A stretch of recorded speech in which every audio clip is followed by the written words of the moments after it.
கண்ணனுக்கும் நான் கல்யாணத்தை நடத்தி வச்சேன். அன்னைக்கு ராத்திரி கொலை கொலைன்னு சத்தம் கேட்டுச்சு. நான் ஓடி வந்து பார்த்தேன். என் ராதா ரத்த வெள்ளத்துல கிடந்தா. அந்த கண்ணை கையில கத்தியோட நின்னுகிட்டு இருந்தான். என்னால நம்பவே முடியலம்மா. அந்த ராதாவுக்கு எதிரிகள் யாராவது இருந்தாங்களா? அந்த பெரிய இடத்து புள்ள ரமேஷ் இருக்கானே, அவன் தான் என் ராதாவை நாய் மாதிரி சுத்திக்கிட்டு இருந்தான் சார்.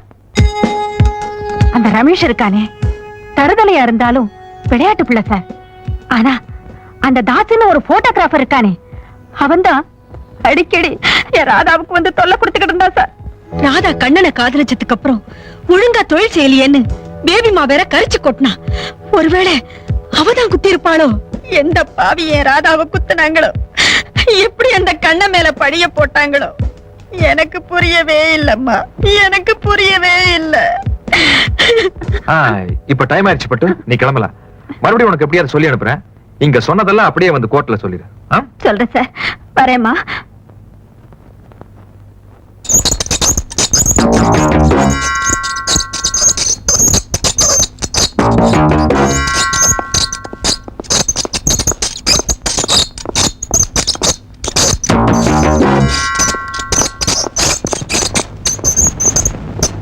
சண்முகம், இது 8ஆம் நம்பர் புக். சரிண்ணே.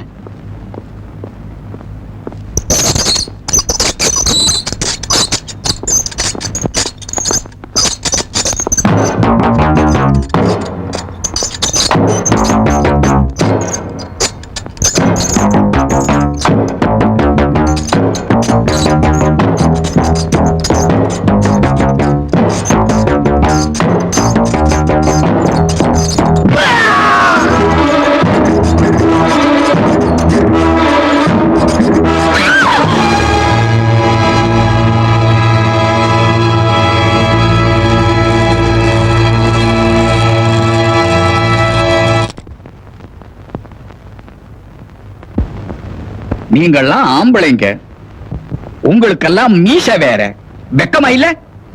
ஒரு சின்ன பொண்ணு குத்துப்பட்டு உயிரை விட்டுட்டு இருக்கா. செத்த பாம்பு அடிச்சுட்டு வாங்கடானா யாரோ ஒரு அப்பாவி பண்ண கொலை பண்ணிட்டு வந்து நிக்கிறீங்களே. பாஸ், கொஞ்சம் ஏமாந்துட்டோம் பாஸ். இனிமே இந்த மாதிரி நடக்காது பாஸ்.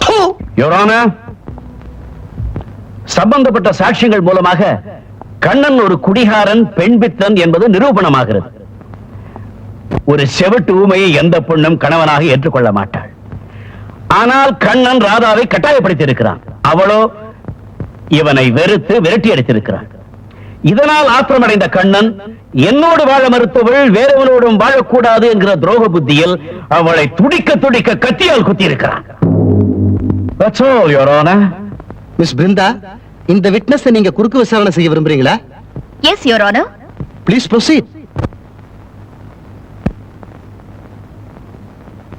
ஏமா, கண்ணன் ராதாவை கத்தியால குத்துனத நீங்க பாத்தீங்களா? சம்பவம் நடந்த ராத்திரி ராதாவுடைய கூச்சல் சத்தம் கேட்டுச்சு. நாங்க எல்லாரும் ஓடி போய் அவளுடைய அறையில பார்த்தோம். அங்க ராதாவை கண்ணன் கத்தியால குத்திட்டு ரத்த கரை படிஞ்ச கத்தியோட நின்னுட்டு இருந்தா.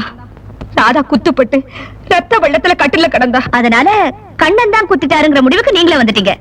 ஆனா கண்ணன் ராதாவை கத்தியால குத்துனத நீங்க உங்க கண்ணால பாத்தீங்களா? அது வந்து ஆனா அந்த நேரத்துல அவனை தவிர வேற யாருமே அந்த அறையில் இல்லையே. இதை கனம் கோட்டார் அவர்கள் குறித்துக் கொள்ள வேண்டும். ஏமா, அங்க ராதா கல்யாண கோலத்துல கிடந்தாலே, அதை நீங்க பாத்தீங்களா? ஆமாங்க, அவ கழுத்துல தாலி இருந்தது. அவங்க 2 பேரும் மாலை மாத்திக்கிட்ட 2 மாலை இருந்தது. சாந்தி முகூர்த்தத்துக்கான ஏற்பாடம் பண்ணி இருந்தது. ஆனா எல்லாமே அலங்கோலமா கிடந்துச்சு. ஆஹா, அதனால தான் நான் சொல்றேன், அவங்க 2 பேரும் ஒருத்தருக்கு ஒருத்தர் விரும்பி இருக்காங்க.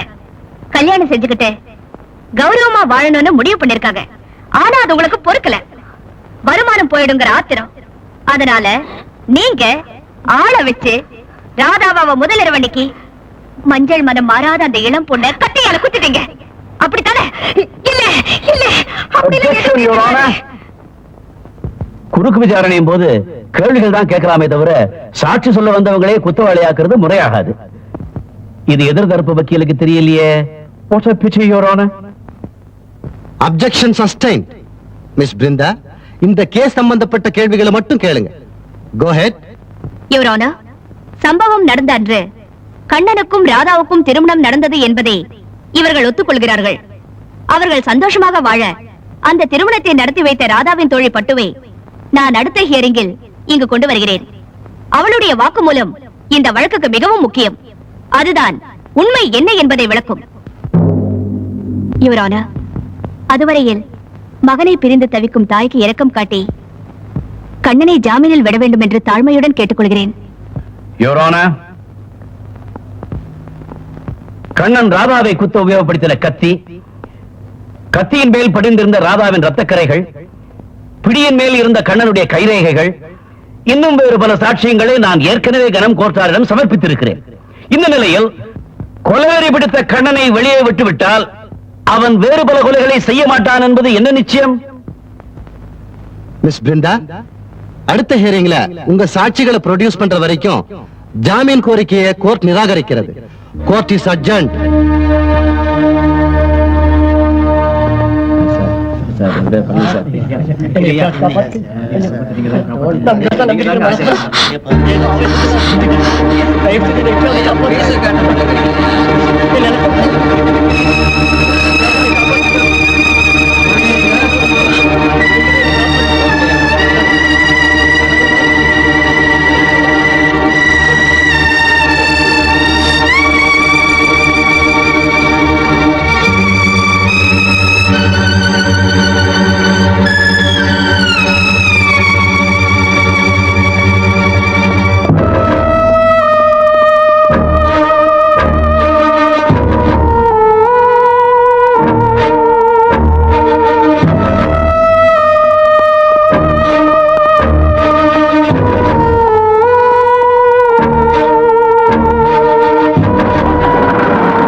ஜெயில இருந்து எப்படி தப்பிச்சு வந்தீங்க?